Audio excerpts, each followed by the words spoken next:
Argentina, the defending champions, the team that conquered the world in Qatar, the nation carrying the legacy of Diego Maradona and Lionel Messi, and according to millions of fans, they're about to do it again. Everywhere you look, people are predicting the same thing. Argentina will win the 2026 FIFA World Cup. But what if everyone is wrong? What if the biggest favorite in world football is heading straight toward a disaster nobody sees coming? Because hidden behind the hype, behind the confidence, behind the unforgettable memories of 2022, there are serious warning signs. Signs that have destroyed defending champions before. Signs that football history tells us never to ignore. And if those signs are right, Argentina's dream of repeating their greatest achievement could end long before the final. Today, we're breaking down exactly why everyone is predicting Argentina to win FIFA 2026 and why they might be completely wrong. Let's be honest. There are plenty of reasons why people are backing Argentina. They are the reigning world champions. They've built one of the strongest football cultures in the world. Their squad is packed with talent. Their tactical structure is mature. Their confidence is sky high. And perhaps most importantly, they know how to win. That sounds simple.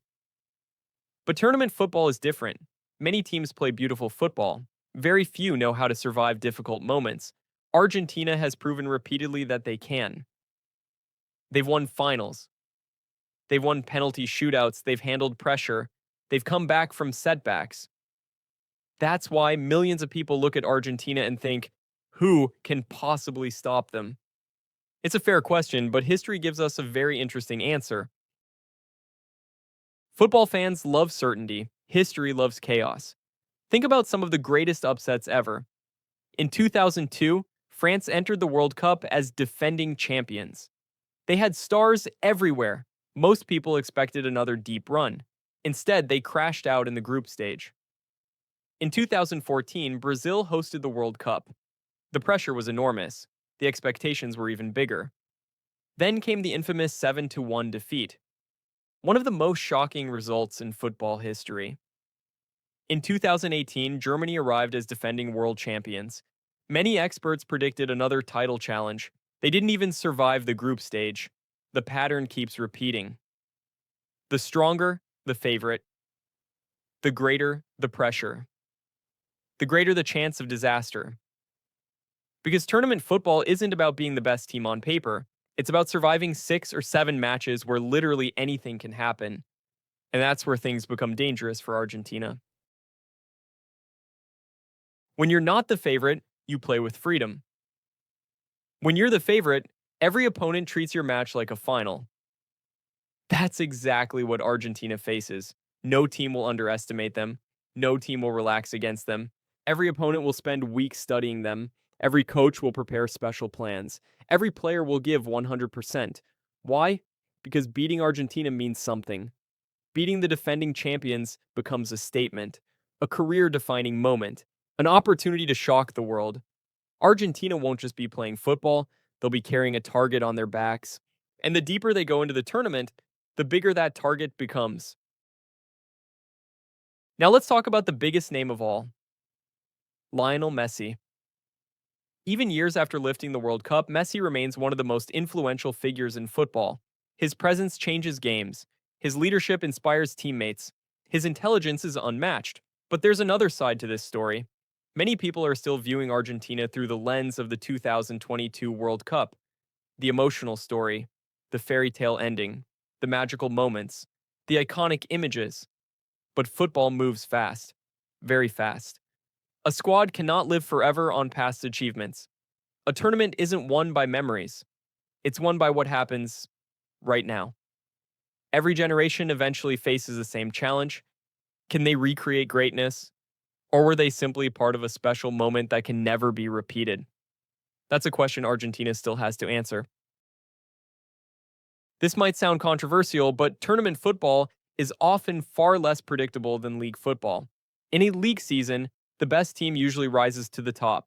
38 matches expose weaknesses. Quality win over time. A tournament is different. One mistake can eliminate you. One bad night can destroy years of preparation. One controversial referee decision can change history. One missed penalty can define an entire generation. We've seen teams dominate statistics and still lose. We've seen underdogs win despite being outplayed. We've seen favorites control possession and get knocked out anyway. The margins are microscopic, and when margins are that small, no team is safe, not even Argentina. Another reason people may be underestimating the challenge is fatigue. Modern football is brutal. Players compete in packed schedules. Club seasons are longer than ever. Travel demands continue to increase. Recovery time continues to decrease. By the time major tournaments arrive, many players are already exhausted. The difference between winning and losing can be physical. A half step slower, a slightly delayed reaction, a small loss of concentration. At the highest level, that's enough. Argentina's stars are incredible, but they aren't superheroes, they're human, and every tournament eventually becomes a test of endurance, not just quality. While everyone talks about Argentina, other contenders keep improving, and that's dangerous, because the strongest challengers often benefit from lower expectations. They can experiment, they can evolve, they can make mistakes without facing constant scrutiny. Meanwhile, Argentina is expected to win every game. The pressure gap is enormous, and pressure changes behavior. Players become cautious, coaches become conservative, teams stop taking risks. Sometimes the fear of losing becomes greater than the desire to win. That's when favorites become vulnerable. One of the most dangerous threats in sports is complacency. The problem? You rarely notice it until it's too late. Nobody wakes up and says, "Today we're going to become complacent." It happens gradually, a little extra confidence, a little less urgency, a little less hunger. A belief that things will work out because they've worked before. Champions constantly fight this battle. Winning once is difficult, winning again is even harder. Because success changes people. The mindset that helps you climb to the top is not always the mindset that keeps you there. Argentina must prove they still have the same hunger, the same desperation, the same edge. Because if they don't, someone else will. Success creates expectations. Expectations create pressure. Pressure creates mistakes. It's a cycle we've seen countless times. Argentina isn't entering this tournament as a hopeful challenger. They're entering as a team everyone expects to beat. That changes everything. Every draw feels disappointing. Every narrow victory raises questions. Every imperfect performance becomes a headline. The mental burden becomes enormous. And football isn't only physical, it's psychological. Sometimes the strongest team loses because they stop playing naturally. They start playing not to fail. And that's when trouble begins. Most champions don't collapse gradually, they collapse suddenly. Everything looks fine. Then one match changes the story. Maybe it's an early knockout round clash. Maybe it's a tactical mismatch. Maybe it's an inspired underdog performance. Maybe it's penalties. Whatever the reason, football history is filled with moments nobody predicted. Think about how many champions looked unbeatable until they weren't. That's the danger of declaring a winner before the tournament is over. Football always has surprises waiting. The reason so many people confidently predict Argentina is simple. Humans love recent evidence. We remember the latest success. We assume it will continue. It's natural. But sports rarely follow straight lines. Dynasties ascend, stars age, opponents adapt, new challengers emerge. What worked yesterday doesn't always work tomorrow, and that's why predicting tournament winners is so difficult. We're often evaluating the past instead of the future. Now, don't misunderstand this video. Argentina absolutely can win. In fact, they might. They have the talent. They have the experience. They have the mentality. They have the structure. Everything needed to become champions is there. But that's different from saying they're guaranteed to win. And that's the key distinction. People aren't just saying Argentina can win.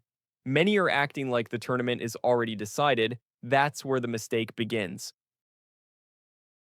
The truth is that football doesn't have predetermined endings, that's why we watch. If the strongest squad always won, tournaments would be boring. If predictions were always correct, there would be no drama, No miracles, no upsets, no unforgettable moments. The beauty of football lies in uncertainty. The impossible happens all the time. That's why fans fall in love with the sport. And that's exactly why Argentina should be careful, because history shows that the louder the predictions become, the more dangerous the tournament becomes. So, will Argentina win? Maybe. They have every reason to believe they can. But should anyone act like it's already guaranteed? Absolutely not, because football has humbled greater favorites. Football has shattered stronger predictions. Football has rewritten scripts that seemed impossible to change.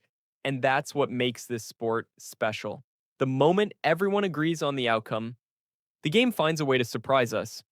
So while the world rushes to crown Argentina champions once again, remember this: the trophy isn't won on social media, it isn't won in prediction videos, it isn't won in betting markets, it's won on the pitch, 90 minutes at a time.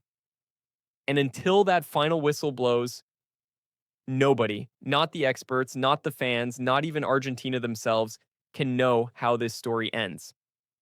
Because football's greatest tradition isn't rewarding certainty, it's destroying it.